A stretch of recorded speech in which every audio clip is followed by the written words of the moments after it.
PTI ने assembly जाने का फैसला किया तो मैं नहीं जाऊंगा। शेख रशीद सरबराह अवामी मुस्लिम लीग शेख रशीद ने कहा है कि PTI ने असेंबली वापस जाने का फैसला किया, अभी तो मैं नहीं जाऊंगा, इलेक्शन का इंतज़ार करूंगा।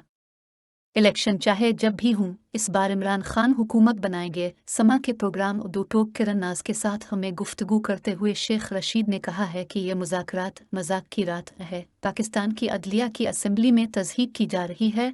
शहबाज शरीफ कहते हैं 3 जज को नहीं मानता, किससे मुज़ाकरात कर रहे हैं, उन्हें 1000 बार घर भेज दे, तुम आधी बार नहीं जा सकते। उनका कहना था कि शहबाज शरीफ गुलाम इब्न गुलाम हैं, नवाज शरीफ फिर भी स्टैंड लेते हैं। उन्होंने वो कानून की तरफ नहीं आना, इनके वोट तंदूर में चले गए। जिन्होंने 180 वोट दिलाए, हमें भी वही वोट दिलाते थे। उन्होंने ऐसी मालिश की कि इमरान आउट हो गया, इन हो गए। इस बार इमरान खान हुकूमत बनाएंगे।